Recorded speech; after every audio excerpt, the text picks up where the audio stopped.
pagi anak-anak, saya berharap kamu diberkati oleh Tuhan dan kita berdoa bersama-sama bahwa setiap hari, setiap pagi kita diberkati dengan luar biasa oleh Tuhan. Pagi hari ini kembali saya mengajak untuk anak-anak semua dan bersama kami yang ada di sini untuk kita datang pada Tuhan, mengawali hari ini dengan berdoa dan datang menaikkan pujian kepada Tuhan. Maka saya percaya setiap hari kita akan dilimpahi berkat oleh Tuhan Yesus. Amin. Saya mengajak kita semuanya menyiapkan hati, menyiapkan diri kita untuk datang pada Tuhan. Nikmati hari ini anak-anak, hari ini sungguh luar biasa dan berkat Tuhan sungguh sangat luar biasa. Dia rindu mencurahkan yang terbaik buat kamu dan saya.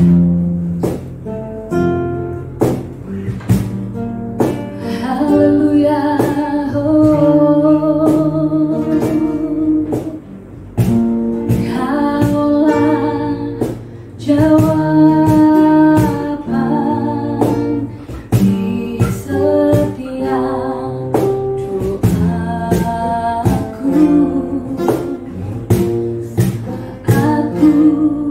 Menyerah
mereka Tuhan dengan hikmat yang terbaik daripada-Mu Tuhan. Beri kepada mereka pengertian dan anugerah-Mu Tuhan yang memberkati para orang tua untuk bekerja, dan mereka Tuhan diberkati juga dengan kesehatan. Terima kasih, kami juga berdoa untuk setiap guru yang ada Tuhan. Diberkati kami semuanya dengan limpah oleh karena kasih karunia Tuhan Yesus Kristus. Terima kasih Tuhan atas berkat-Mu. Terima kasih Tuhan, berkati sepanjang hari ini. Berkat-Mu, damai sejahtera sukacita melimpah atas kami semuanya. Di dalam nama Tuhan Yesus Kristus kami bersyukur, kami berdoa, kami percaya. Haleluya. Amin. Selamat pagi, semoga Tuhan Yesus memberkati dan selamat mengikuti sesi firman Tuhan. Haleluya. Amin. Shalom, selamat pagi anak-anak sekalian. Apa kabar kalian hari ini? Saya berharap kalian sehat-sehat saja. Kita akan sedikit membaca dan merenungkan firman Tuhan yang saya ambil dari Filipi 2 ayat yang kedua sampai yang ketiga. Firman Tuhan berbunyi demikian. Karena itu sempurnakanlah sukacitaku dengan ini. Hendaklah kamu sehati sepikir dalam satu kasih, satu jiwa, satu tujuan, dengan tidak mencari kepentingan sendiri atau puji-pujian yang sia-sia. Sebaliknya, hendaklah dengan rendah hati yang seorang menganggap yang lain lebih utama daripada dirinya sendiri. Baik anak-anak, renungan pada pagi hari ini saya beri judul Tuhan peduli, mengapa kita tidak? Ya, kita tahu bahwa kita sekarang hidup di era teknologi.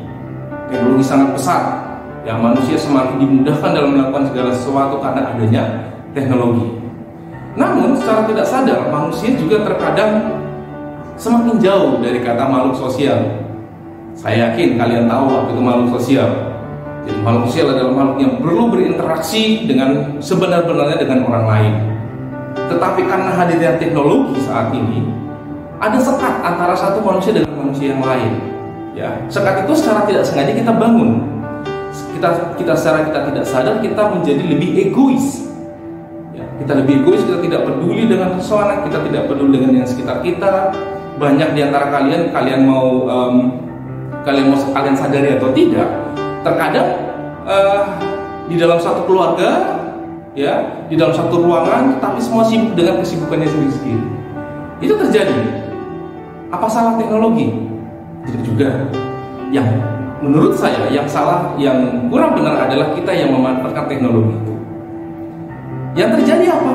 Dunia semakin dingin, bukan karena perubahan cuaca, tetapi karena tidak ada lagi kehangatan di dalam satu keluarga, tidak ada lagi kehangatan di dalam satu komunitas. Dan kita tidak tahu dan tidak sadari bahwa ini berimbas terhadap kehidupan pelayanan kita di gereja. Anak-anak bisa mulai mengingat-ingat. Misalkan di dalam satu gereja, biasanya sulit untuk mengenal ataupun kita tidak mau enggan untuk mengenal jika tidak di dalam satu pelayanan dengan kita. Ya, kamu siapa? Nanti kita tidak di dalam satu pelayanan, saya tidak usah harus peduli. Ya, itu terjadi. Nah, kita tahu bahwa Tuhan menganugerahkan kasih kepada kita untuk bisa menjangkau orang lain. Ya, kasih yang diberikan Tuhan secara percuma, cuma-cuma kepada kita harus bisa gunakan untuk menjangkau orang lain. Apalagi itu orang asing, bahkan musuh sekalipun. Kasih yang diberikan Tuhan itu harusnya kita gunakan untuk menjangkau orang lain, untuk mendekatkan orang lain, untuk peduli dengan orang lain, walaupun itu musuh kita sekalipun. Ya, jadi kasih itu membuat orang yang jauh akan menjadi lebih dekat. Tetapi apa yang terjadi? Kita diberikan kasih oleh Tuhan secara percuma untuk kita gunakan merekatkan orang lain, tetapi yang terjadi adalah kita malah membangun tembok antara kita dengan orang lain. Memang dunia membentuk manusia menjadi semakin mementingkan diri sendiri atau lebih ego, sehingga rasa aman, ya banyak orang mengatakan bahwa rasa aman itu diperoleh ketika kita sudah bisa memiliki harta yang banyak. Kita akan merasa aman, kita merasa lebih enjoy, kita bisa lebih santai menghadapi kehidupan kalau kita sudah menimbun banyak harta. Sehingga ada pendapat orang mengatakan bahwa jangan mengurusi orang lain untuk diri sendiri saja belum cukup. Ya, ada pernah kata-kata seperti itu. Jangan mengurusi orang lain dulu, untuk diri sendiri saja belum cukup. Itulah dunia. Tetapi yang kita baca pada pagi hari ini berkata lain. Firman Tuhan berkata di dalam Filipi 2 ayat 2-23, hendaklah kamu sehati sepikir dalam kasih, dalam satu kasih, satu jiwa, satu tujuan, dengan tidak mencari kepentingan sendiri ataupun puji-pujian yang sia-sia. Sebaliknya hendaklah dengan rendah hati seorang menganggap yang lain lebih utama daripada dirinya sendiri. Itu kata firman Tuhan. Nah, sehati sepikir, kalau kita bisa lihat anak-anak, sehati sepikir, satu kasih, satu jiwa, dan satu tujuan, itu menggambarkan apa panggilan kita untuk bersatu dan bertindak bersama-sama. Selanjutnya, lihat bahwa kita pun diminta untuk bersikap rendah hati. Ya, selain sehati, sepikir, satu kasih, satu jiwa, dan satu tujuan, kita juga diminta untuk rendah hati dan mengedepankan atau mendahulukan kepentingan orang lain di atas kepentingan diri sendiri. Jadi kasih yang diberikan Tuhan tidak mengajar kita untuk egois. Justru kasih yang diberikan oleh Tuhan mengajar kita untuk bisa peduli, caring about the others, peduli terhadap orang lain. Yang untuk saat ini saya pikir sulit, ya, apalagi di masa pandemi seperti ini, orang justru cenderung memperhatikan kepentingan dia sendiri, keakuan yang ada di dalam dia sendiri. Orang percaya memiliki kasih, karena kasih yang kita miliki harusnya mampu membuat kita untuk peduli terhadap orang lain dan tidak berpusat hati terhadap diri kita. Nah, ayat firman Tuhan juga kalau kita baca di Filipi pasal yang kedua tadi, jika kita lanjutkan ke ayat yang keempat, di situ dikatakan bahwa kemudian berkata, dan janganlah tiap orang-orang hanya memperhatikan kepentingannya sendiri, tetapi kepentingan orang lain juga. Ayat yang keempat, janganlah tiap-tiap orang hanya memperhatikan kepentingannya sendiri, tetapi kepentingan orang lain juga. Kepedulian kita dengan sesama dapat mewujudkan yang namanya persatuan. Sama halnya ketika kita melihat atau kita mencoba melihat bagaimana doa Yesus ketika mengangkat kerinduannya akan persatuan di antara orang percaya. Sebagai hal yang menurut Yesus akan sangat menentukan seberapa besar dunia percaya kepada kasih Kristus. Yohanes 17 ayat 21 mengatakan bahwa supaya mereka semua menjadi satu, sama seperti Engkau, ya Bapa, di dalam Aku, dan Aku di dalam Engkau, agar mereka juga dalam kita, supaya dunia percaya bahwa Engkaulah yang telah mengutus Aku. Sangat jelas, di Yohanes 17 ayat 21 mengatakan dunia atau kita harus butuh persatuan. Ya, seperti halnya juga Tuhan Yesus mengatakan bahwa supaya orang percaya,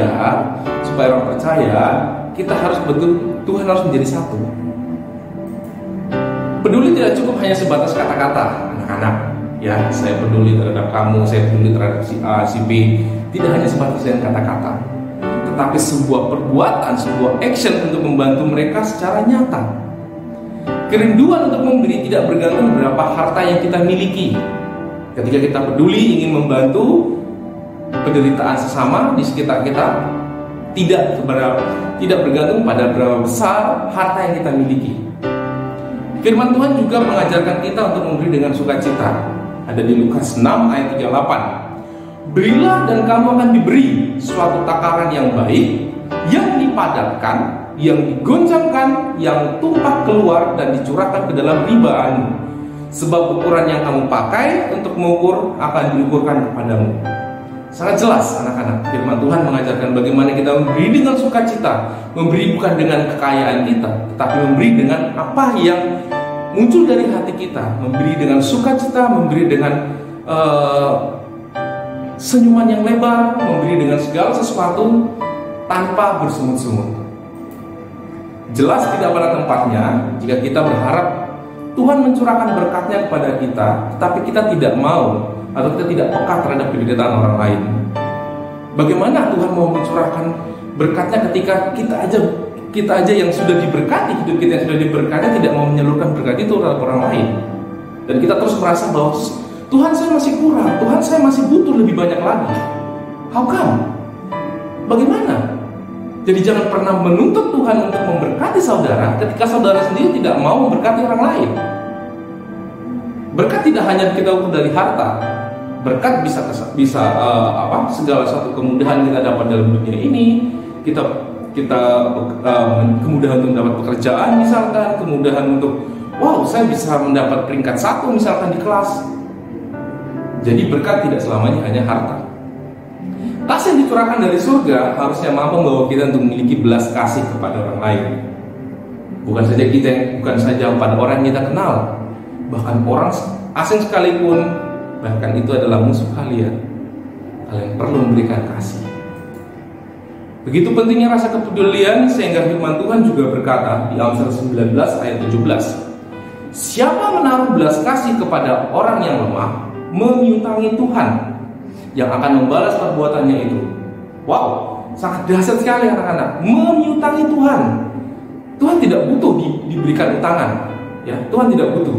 Tetapi ketika kita memberikan belas kasihan kepada orang yang lemah, memberikan perhatian kepada orang lain, itu secara tidak langsung kita sedang menyutangi Tuhan. Kita tahu bahwa Tuhan kita adalah Tuhan yang tidak pernah memberi utang. Amin. Dan menyutangi Tuhan itu menggambarkan betapa pentingnya bagi kita untuk membantu, memberikan kepada orang, membantu dan memberi kepada orang yang berkekurangan. Sekaligus menunjukkan betapa besarnya Tuhan kita menghargai setiap anaknya yang memiliki rasa belas kasih dan mau menjalankan secara nyata. Jadi, jika Tuhan peduli terhadap kamu, Tuhan peduli terhadap kita, mengapa kita tidak bisa peduli terhadap orang lain? Itu yang bisa saya sampaikan pada pagi hari anak-anak. Baik, sebelum kita akhiri, mari kita berdoa. Tuhan Allah Bapa, terima kasih Kau Allah yang sangat baik. Terima kasih atas hari ini. Terima kasih atas keluarga yang Kau berikan kepada kami. Terima kasih atas medan pelayanan yang Kau berikan kepada kami. Dan terima kasih atas segala anugerah yang Kau berikan kepada kami yang berkelimpahan. Kami yakin dan percaya ya Tuhan, kami bisa mewujudkan kasih itu ketika kami dapat mewujudkannya dengan penuh sukacita. Kami berterima kasih ya Tuhan, kasih-Mu yang tidak pernah terbatas dan berkat-Mu yang selalu melimpah dalam kehidupan kami. Dan ajarkan kami Tuhan, ingatkan kami selalu untuk selalu mau berbagi terhadap orang lain, berbagi kasih terhadap orang lain, memperhatikan dan peduli terhadap orang lain. Terutama di masa pandemi sekarang ini Tuhan, kami tahu di sekitar kami sungguh banyak orang-orang yang membutuhkan perhatian. Mampukan kami untuk bisa menggerakkan hati kami ya Tuhan, untuk bisa menyatakan kasih penyertaan-Mu, menampakkan wajah-Mu Tuhan di depan orang-orang yang lain. Walaupun kami tidak mengenal mereka Tuhan, bantu kami untuk menggerakkan hati kami agar bisa mengasihi mereka. Tuhan Allah Bapa, inilah doa dan permohonan kami, dan kami juga berdoa atas Zoom kelas pada hari ini Tuhan. Biarlah kiranya apa yang diajarkan oleh guru-guru mudah dipahami oleh anak-anak kami. Inilah doa dan permohonan kami, dan kami membawa negara kami di dalam tangan penyertaan-Mu ya Tuhan. Kami yakin pandemi ini akan selesai. Di dalam nama Tuhan Yesus kami sudah berdoa. Haleluya. Amin. Baik, sebelum kita akhiri untuk minggu ini, ada ayat hafalan yang harus kita ucapkan, yang diambil dari Roma 12 ayat 10. Firman Tuhan berkata demikian, hendaklah kamu saling mengasihi sebagai saudara dan saling mendahului dalam memberi hormat. Demikian yang saya bagi. God bless you. Tuhan memberkati.